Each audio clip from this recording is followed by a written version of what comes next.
hello world, it's me, Dennis, and I'm on the air with Jim Crosby. Howdy, Jim. Hi, Dennis. We have come at a time, what a time in history. I mean, it feels like that we're in an inflection point historically.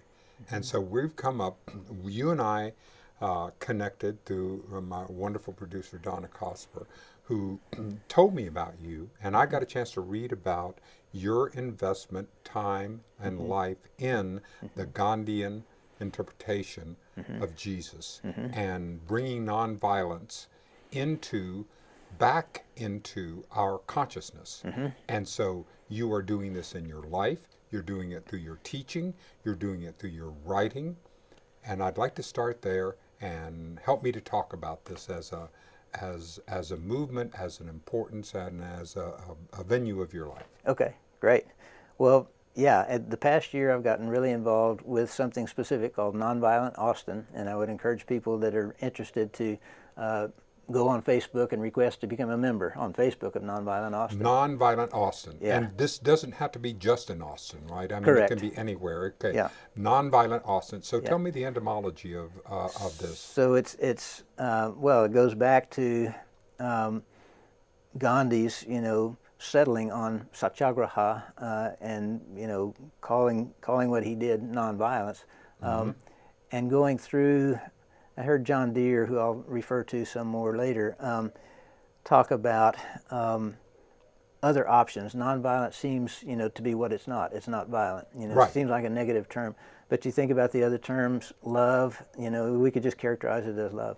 But the way that's used is it's watered down to peace, the same thing. So nonviolence is specifically referring back to, Gandhi and Gandhi's, like you said a while ago, interpretation of Jesus. Exactly. Because he was so informed, day to day through his adult life, Gandhi studied the Bhagavad Gita, the Hindu scripture, that I think really gave him his discipline, Yes. and the Sermon on the Mount, which gave him, this idea of, Jesus talking about the kingdom of God, or the reign, of love, if you will.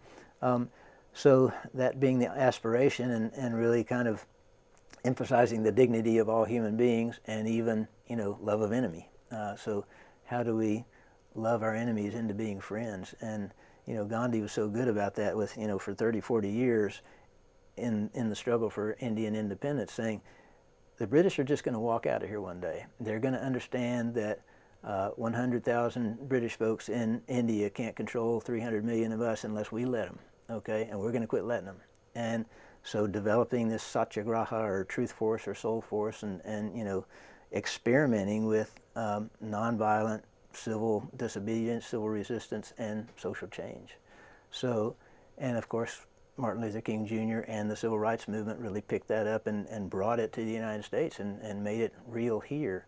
And as you indicated a while ago, to an extent we've let it slide. Yes. We haven't kept up that practice, and it needs to be seen, I think, as a whole life practice, so that I start with myself and seek to become more nonviolent with myself, with you, with the Thank people you. I encounter, and then the way John talks about it, John Deere's got a wonderful, fairly recent book called The Nonviolent Life, and it's divided into 3 parts, and it starts with being nonviolent toward myself, and then interpersonal relations, and then the third part is, how does he phrase it? Something like becoming part of the growing global movement of nonviolence. I'm so glad that you put it that way, because it's an order, for me it's an order of operations. Just like math. If you multiply before you divide, before you add, you're going to come up with a different answer. And if I don't start with being nonviolent toward myself, I can do everything to the world, and I'm not going to make the kinds of changes. Right. It has to be first. I first had, how am I willing to be and to be kind toward myself, toward all the voices and all the. So you came to that first. Did you do this through therapy? Did you do this through prayer, through meditation, through combination of that? Yeah, a combination. Mostly through. I had in my early college days, had basically having been raised in a fairly liberal Christian environment, Episcopal church and Episcopal school, had a really evangelical conversion experience, and for several years I was really immersed in quiet time, as they called it, and Bible study. Each morning, trying to take half hour to an hour of Bible study and prayer. So I think, like the Bhagavad Gita for Gandhi, that kind of set my discipline. Yes. And it's continued even as I've grown somewhat more liberal, theologically, politically, socially. Sure. Through the years. So it's become meditation to a great degree. About 15, 16 years ago, I joined the Episcopal Third Order Franciscans, and you write your own rule of life, and it includes things like that. So it's been a real matter of practice for me as far as those kind of things go, and and then it branches on into interpersonal relations, and part of our Franciscan discipline is thinking then on about social conscience and reaching out, Exactly. and trying to make the world a better place. Could I give that shout out? Damn right. And it may mean that people can look these folks up, or you can bring them in, or you probably have half of them. And in addition to that, we will put on the website these Links. The names of these, so that we can Okay, continue. great. So for several years, I've been going to meetings the first Tuesday of each month in the evening of Austin Justice Coalition. They've been amazing as far as spending 18 months, for example, up through last December, working with the city on the new police contract. And, Wonderful. And getting a fair amount of oversight, citizen oversight in there, and but working closely with the police union, et cetera. And so they've done Gandhian nonviolence in doing that. How exciting! But I've wondered about that, because one of when I go up to policemen, I say, well, who is the greatest de-escalator that you know? Who do they reward de-escalation? Somebody who can take a situation, bring it down to wherever, Right. and wouldn't that be a wonderful skill to teach? Yeah, and I know that's part of the program these days. So, that makes me so happy. Yeah. So IACT, are you familiar with IACT, Shirley? No.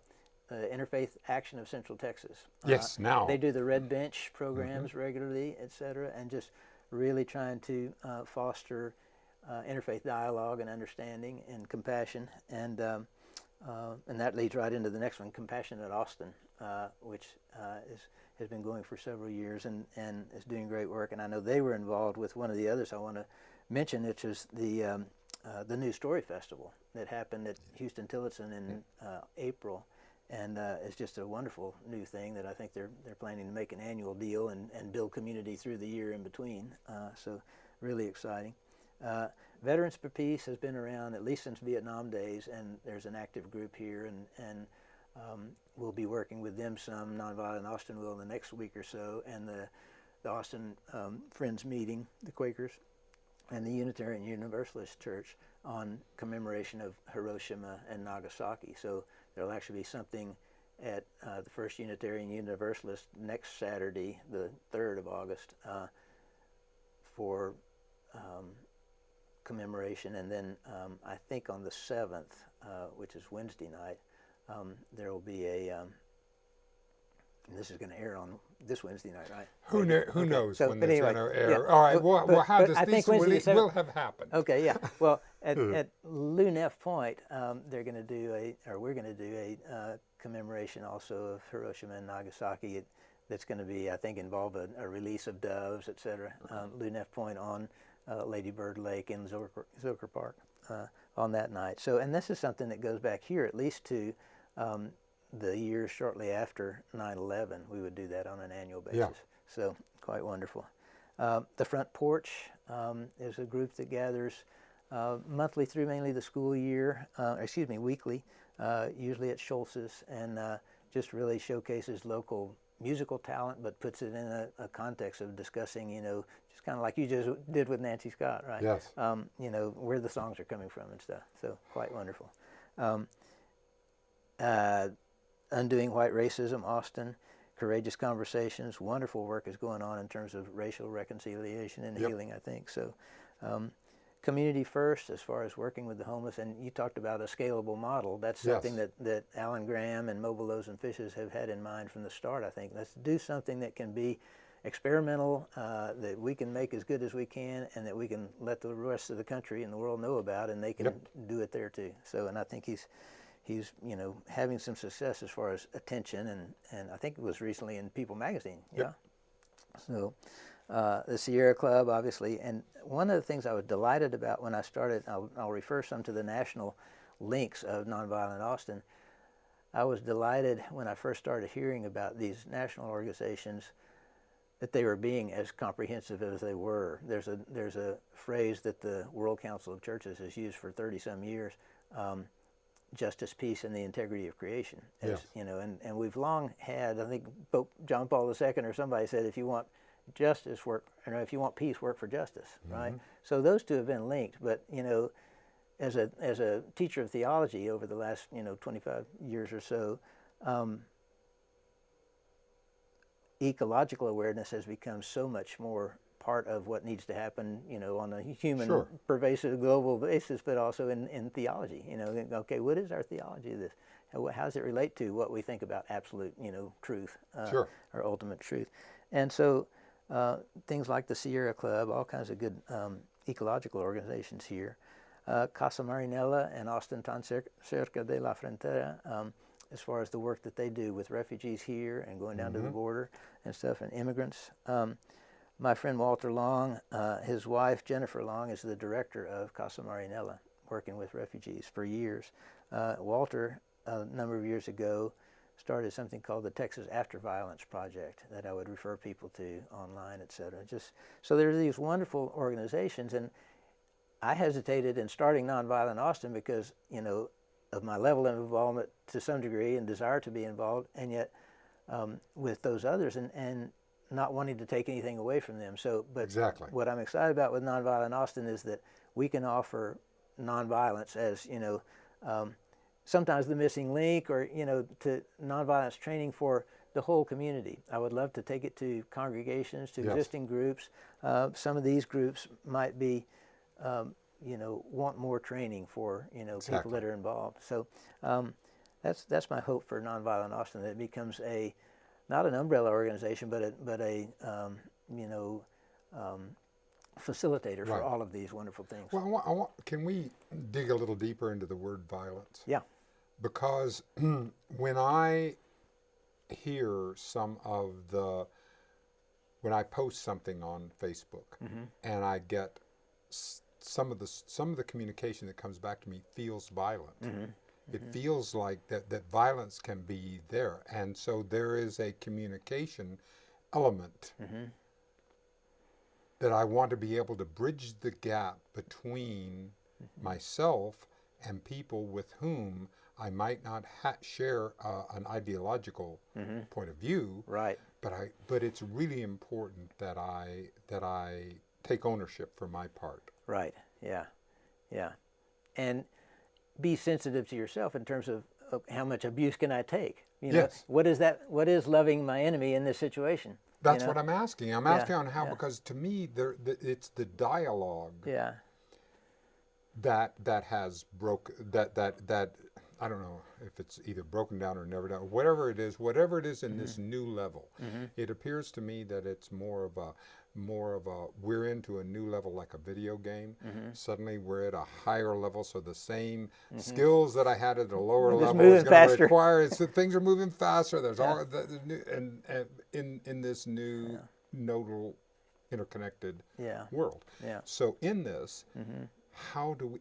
How can give me some thoughts? Well, the thing that springs to my mind, this relates to self-knowledge and sensitivity to oneself, and the kind of self-work we were talking about.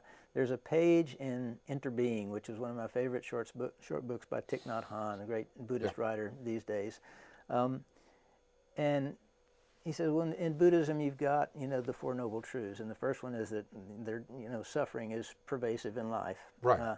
Unavoidable. You're going to have suffering.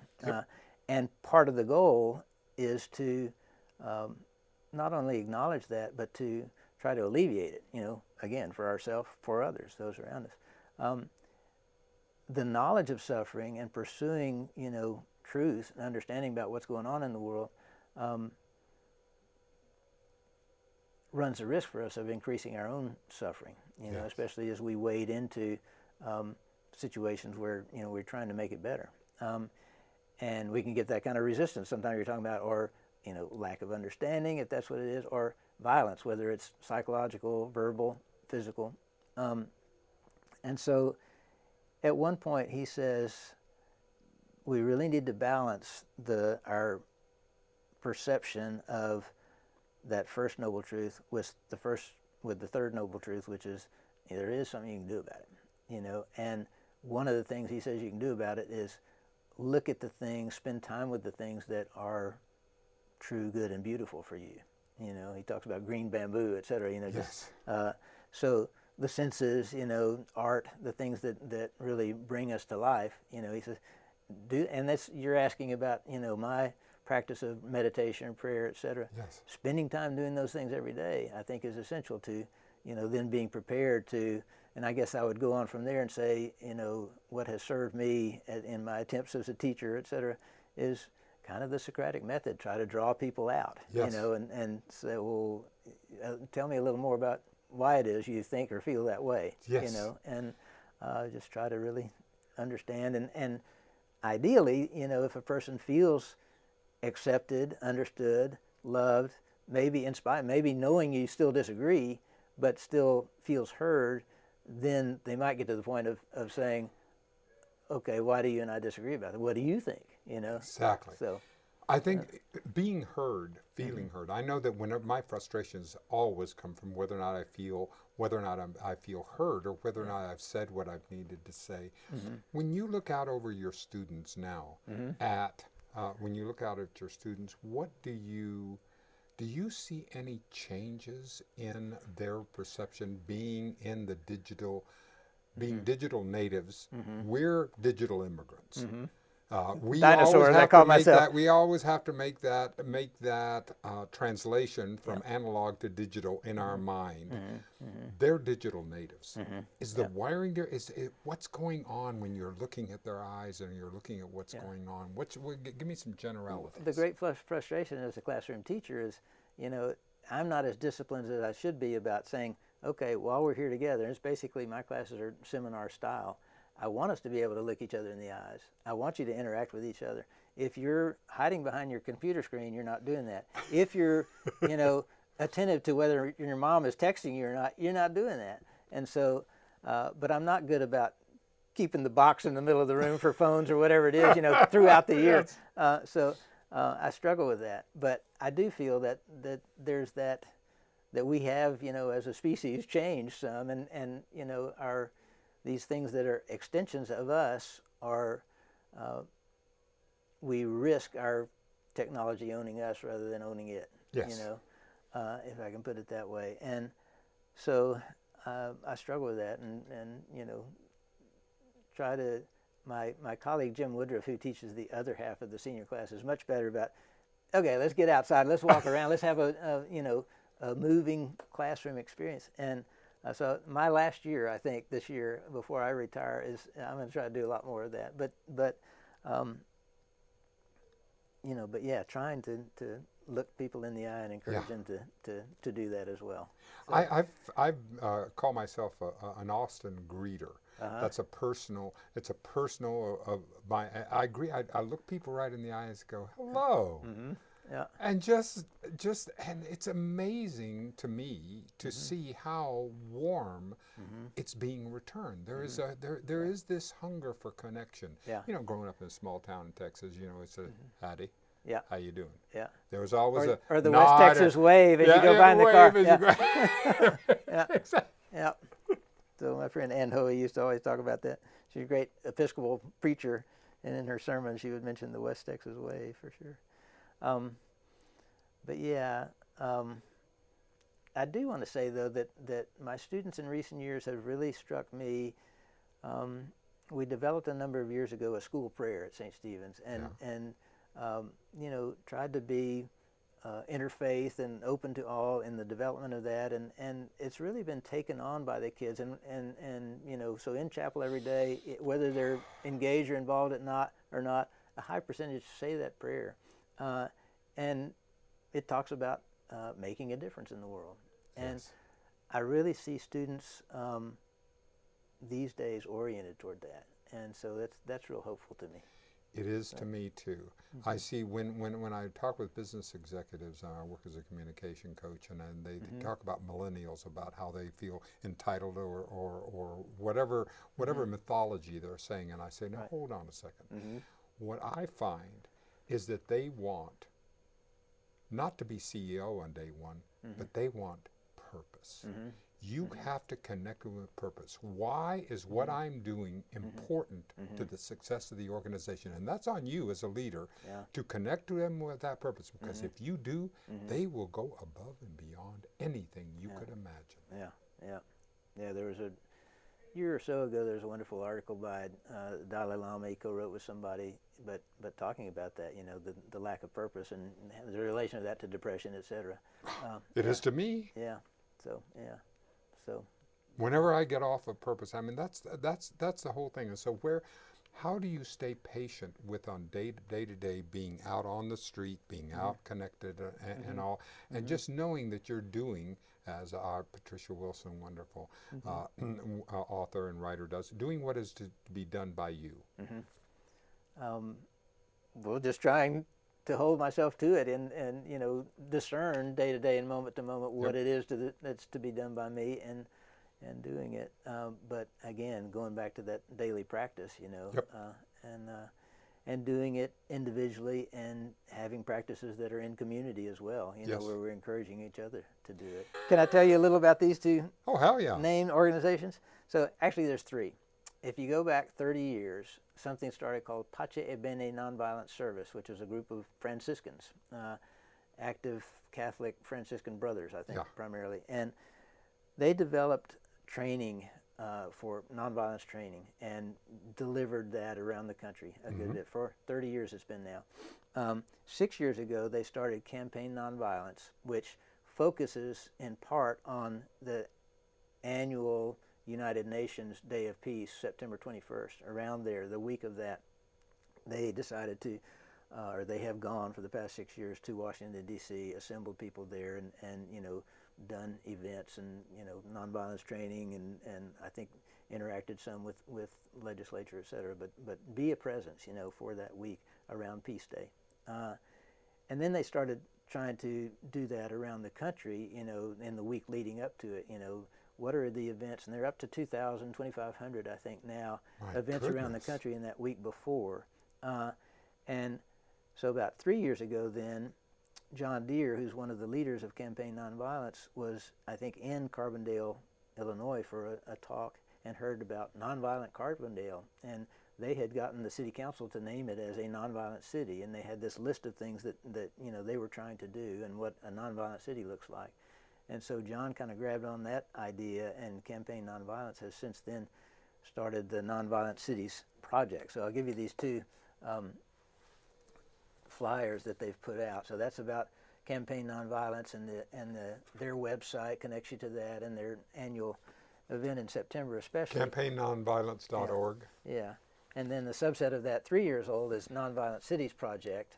And it's got that list of quote unquote bullet points that says, okay, here's what we aspire This is to. what a nonviolent city would look like. Right.